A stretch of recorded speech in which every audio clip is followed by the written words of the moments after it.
I set about meeting with as many private teachers as I possibly could. Music teachers are some of the most educated, dedicated professionals out there. I believe in order to have that thriving, full-time, sustainable studio business, there are only 3 things that we actually need. The work that we have done as musicians to build our credibility and to hone our craft and develop our skill it's taken decades. The second we make that change, so much more is possible because we treat the work and the marketing and the sales and the policy enforcement with a level of seriousness and professionalism that was so much more difficult. So the identity shift that has to happen before any tactic can work is going to be from musician who teaches to business owner who happens to teach music. In the last 6 years, working with almost 1,000 musicians through this process, seeing that shift happen for them is almost always the catalyst for all of the future growth.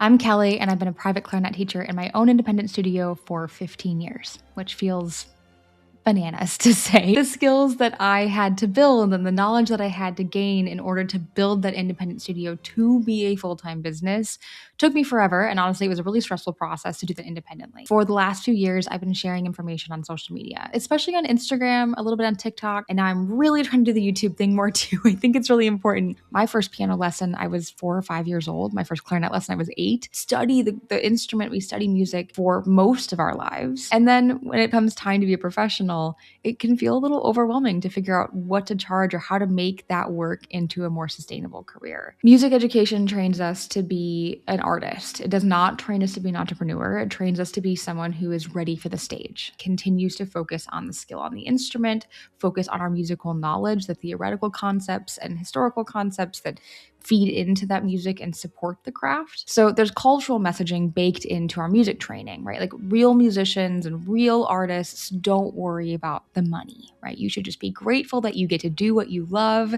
You should be so thankful that you have this skill and this hobby. It's all about the art. And if you're thinking about the money, your head's in the wrong space. And how that messaging and how that expectation tends to show up in real life, especially in our studio lives, is that we start doing things like charging what feels comfortable rather than what the market rate would actually support and what your local area can happily pay for that service. We struggle with policy enforcement because having a cancellation policy feels uncomfortable, and obviously putting it into place and making sure people are following it is even more of a stretch.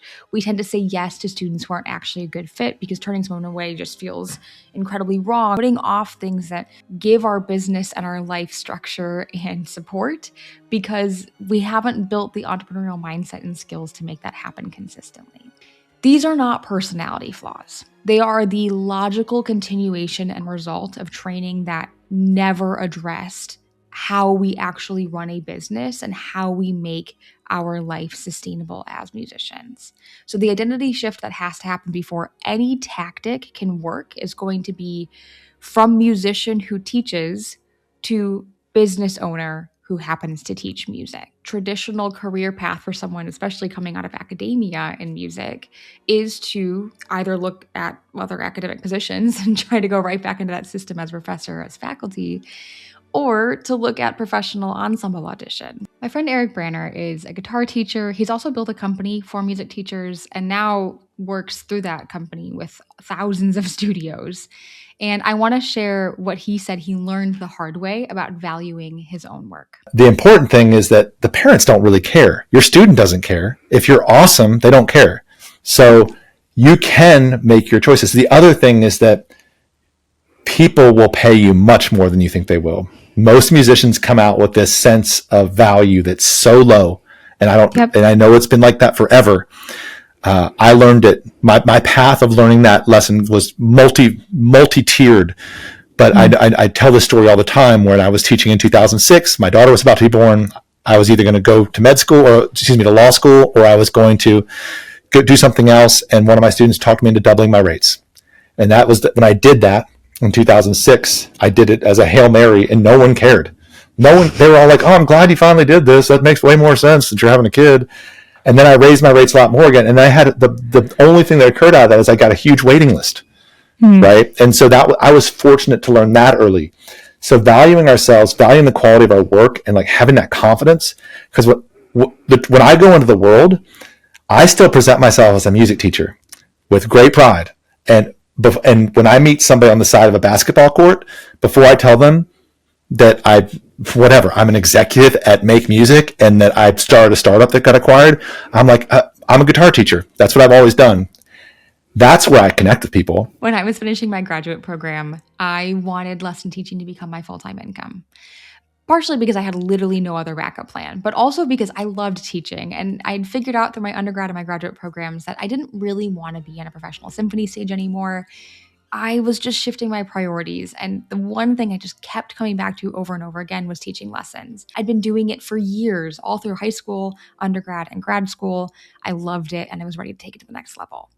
I recognize that figuring out what to charge for lessons is extremely stressful. What is the price of a lesson going to be? What am I charging per hour? And how am I structuring that payment system? The issue, I think, is that most people who have been teaching for a long time are drastically undercharging. So often what happens is we look at the competition, quote unquote, in our area, and we think, okay, that person has more years of teaching experience than I do, and therefore I should be priced less than them. And then it becomes this weird race to the bottom. It really needs to be about what the market can bear for rates because of the value that they place on your service. Really specific, concise, and accurately aligned marketing with your potential ideal student is going to help solve this. The other thing that's really stressful about rates is that we don't want to charge more than the teachers that came before us because it almost feels like we don't value their service enough. But the reality is their rates are their rates. And if they see you charging more and getting that successfully, it might give them a positive nudge in the right direction to increase their rates as well. Whether you're not sure if you're charging enough or you just have no idea what direction to go for rates at all, we built this free pricing calculator specifically for private music teachers to figure out, based on the main data points and criteria, what a good starting point for their rate might be. So it's going to take into account things like your location, it's going to take into account your experience and education, the demand that exists for your studio. It will also even help you get a sample rate for a monthly flat rate tuition, which is my absolute favorite pricing model. I think it's super helpful to have those numbers in mind so you can make informed decisions. Okay, I have kind of a hot pricing take. Something that frustrates me is folks underpricing themselves. And I say this knowing full well that the reason people tend to underprice or undervalue themselves often comes down to either a lack of confidence in raising their rates or a desire to be more effective and more approachable financially for a wider variety of students, right? Like we want affordability to be solved for folks that may not otherwise be able to afford lessons. So we just price everything down really, really low. Because we are anchoring the pricing so low for our service and for the experience that we have, it puts other musicians in a spot where they have to be able to justify why their rates aren't that low. So just as a quick example of this, I'm thinking about a professor that I talked to about a year ago when I was on campus for a visit presenting at a university. And specifically, they said, I have a full-time job. I'm comfortable. The university pays my salary. I have my benefits. I'm good to go. So I view private lessons as a really great opportunity for me to provide access and affordability for students who otherwise might not be able to pay for lessons with someone else. And therefore, my rate is... And that rate was about half of what it should have been. Everything that they said as to how they got to that rate makes so much sense. And affordability for lessons is an issue, and it's something that we have to solve, because what this professor didn't realize is that by pricing their rate so low, that meant their students could charge much less than what they were charging.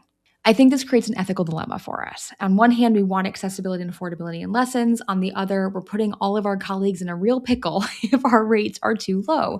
Because especially for someone that is really credible, like they have a lot of experience, they have a lot of affiliations with programs in the past, again, like a university professor would, by pricing themselves lower, it puts pressure on all of the other market around them to price underneath that unless they have similar or more experience. I don't think we need to be underpricing ourselves. I don't think that is the solution to affordability and accessibility.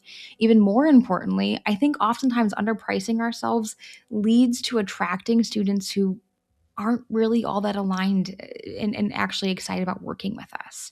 We tend to attract people who just don't put as much value on lessons and because they don't value the lesson experience as much, they're more likely to cancel on a regular basis, or maybe they're not practicing on a regular basis either. When I talk to musicians about growing their studio, one of the most common things I hear from people who've already been teaching or already have a pretty high roster of students is that they feel like they're working a ton of hours and they're not making enough money, and they just don't see how this could grow. Usually it's because their pricing is significantly lower than it should be, because they took that underpricing or kind of that wide net marketing model early on, and now they're feeling stuck with that. And they have students that aren't really that aligned and fulfilling for them, and they have a few students who just don't feel worth the money that they're being paid. We charge less, we attract students who tend to be less committed. We get very frustrated by that. We're doubting ourselves and our ability to then make a career out of this. Like, is this even possible for me? How are other people doing this? The solution to undercharging is increasing our rates. The concern that most people have about increasing rates is losing students. I want to propose an idea to help a studio that's in the situation maybe make some positive changes right away. First and foremost, you do not have to change your rates for current students today. At the beginning of the school year, or at the beginning of the next calendar year, those are great times to implement a new rate increase. And that can happen over time. Every year, just bump up tuition slightly, a few percentage points. It doesn't have to be a massive increase overnight. It can be, I'll just throw that out there, it can be. Starting today, any new incoming student inquiries can be quoted a higher rate. And that higher rate can be what should be the market rate for your lessons in your area. And again, if you're not sure what that is, feel free to use that calculator tool to help figure out what you might be looking at roughly for a future student rate increase. It's okay for your students to be at different rates. You might even consider, if it feels more comfortable, telling your current students that they're grandfathered in on an old rate package.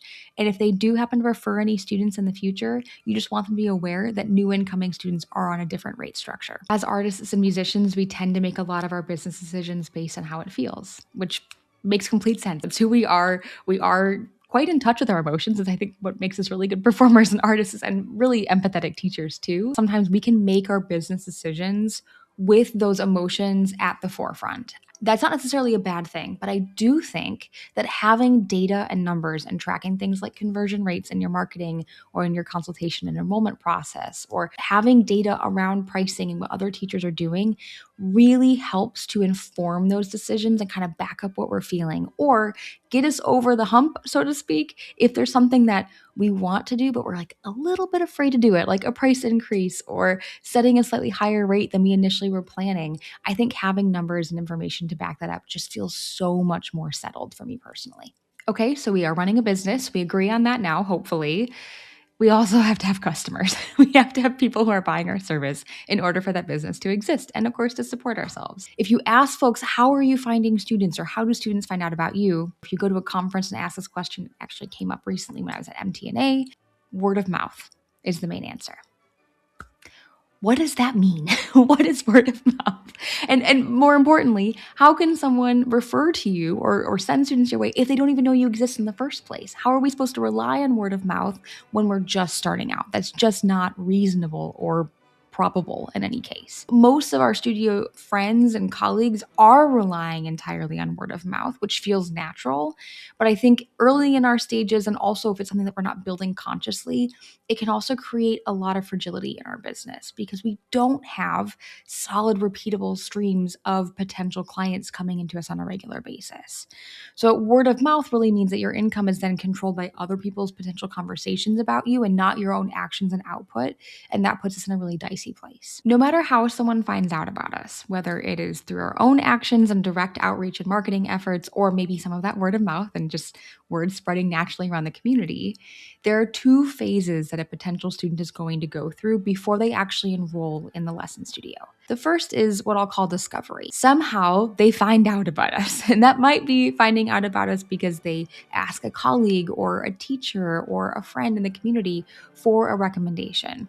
A common example of this could be a parent asking a school teacher who do you recommend for piano lessons? My child might be interested. It could also be finding your social media content or Googling and finding your website. It could be seeing an advertisement that you've placed in other places, or it could be visiting a program and that child or that family having direct contact with you. Consideration phase is going to be where they are considering whether or not you are actually the right fit for their needs, whether these lessons are for themselves or for a child. They want to make sure that it is actually going to be aligned. So it's imperative that when they land on that marketing, they can immediately understand why you really are the best fit rather than another studio down the street.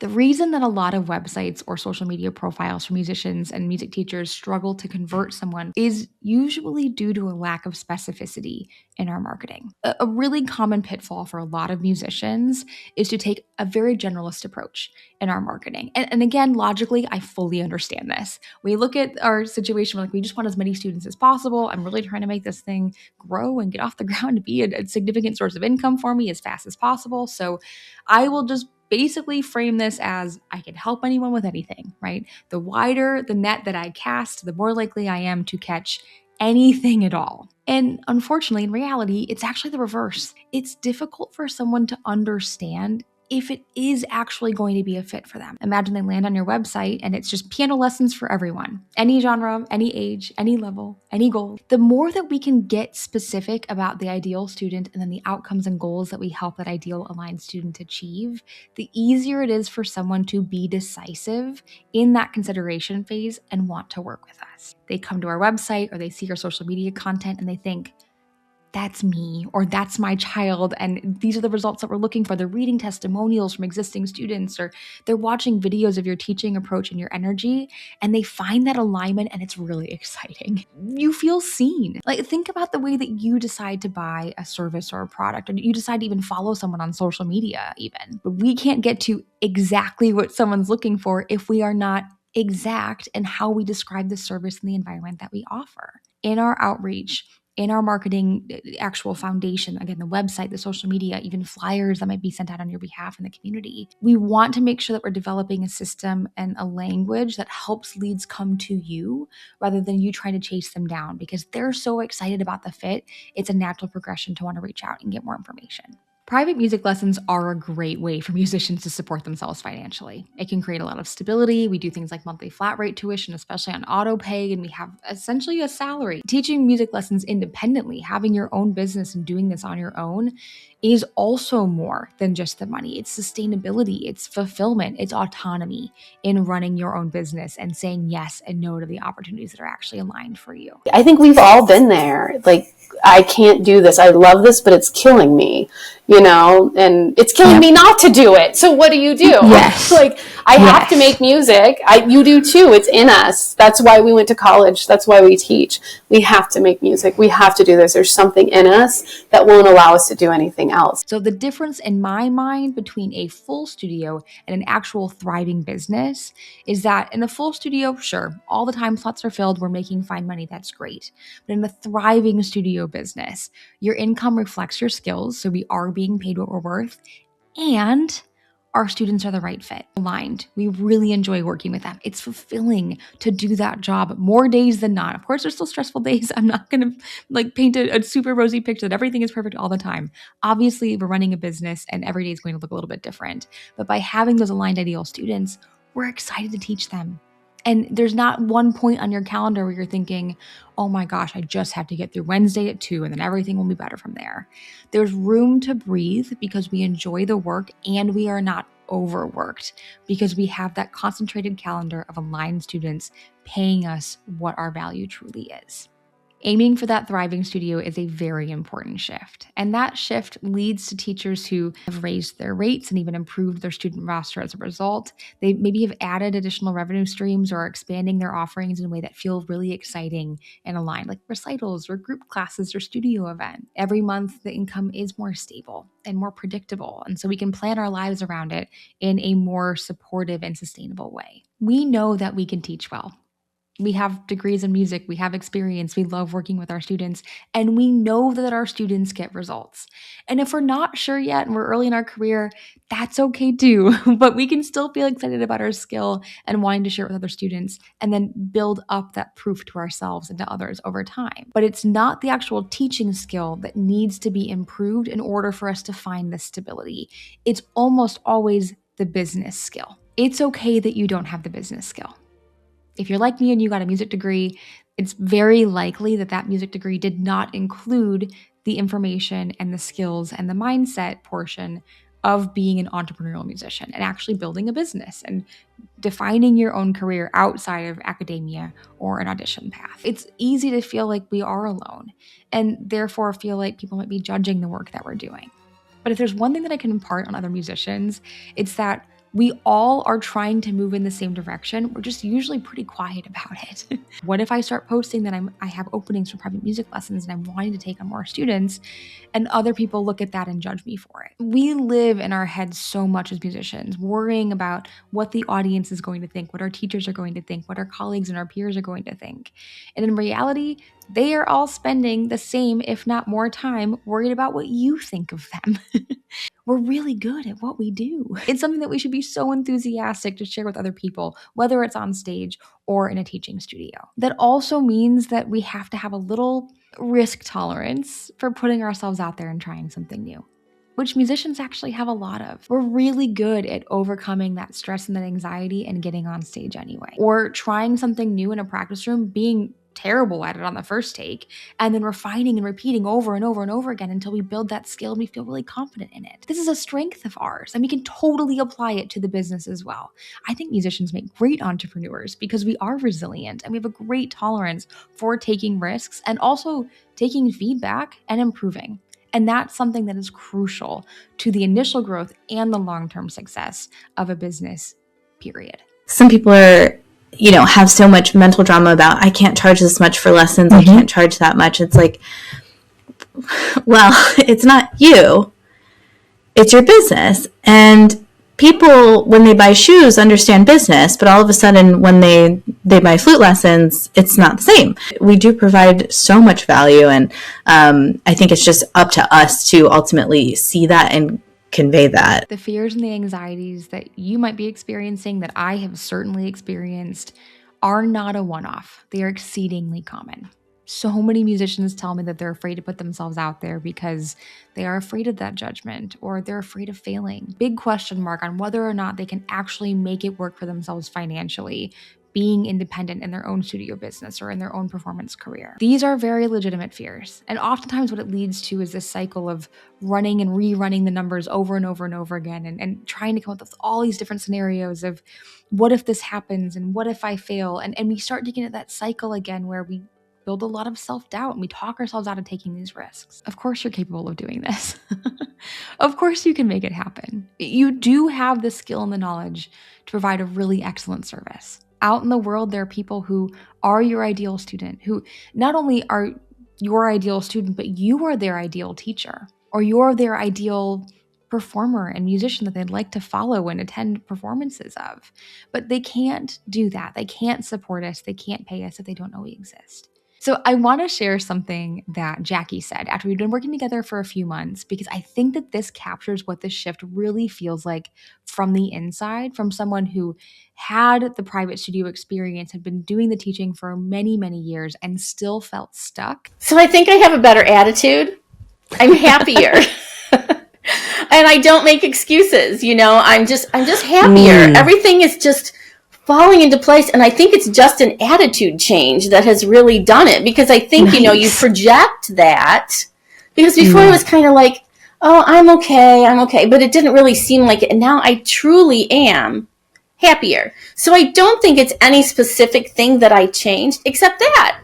If you're feeling stuck, whether you're trying to build a studio independently into more of a full-time income, or you're even thinking about leaving another position and transitioning into independent private teaching, I want to give you some ideas and tips of where to start and how to get unstuck, potentially. I believe in order to have that thriving, full-time, sustainable studio business, there are only 3 things that we actually need: a profitable lesson package, a predictable source of students, and a repeatable enrollment process. Our profitable lesson package is how we charge for our service. So again, wanting to have an hourly rate that matches the experience and the demand and the market for our local area and the service that we are offering, but also making sure that the actual package or how lesson tuition is being charged makes sense and is supportive as well. So flat monthly rate tuition, but then also building in anything else that we're offering, recitals or studio classes or any other services and experience that need to be built into that are pre-planned so we can have an all-inclusive tuition. The second thing, building our predictable source of students, is just being a really good musical citizen of your local community. That's all we want for our marketing, because I'm not a big fan of like paid advertisements or Google ads or Facebook ads or anything. We're putting a bunch of money into starting our studio business. I also don't really think they lead to the most aligned ideal students as well. So that's a whole other issue. But in our marketing, we just really want people to know us and understand what we offer because they've interacted with us and we have a lot of good rapport and goodwill in the community as well. This means building relationships and valuing building those relationships over a direct one-to-one transactional exchange with someone. I'm not emailing schools my flyer and asking them to send out lesson information to students and getting referrals right away.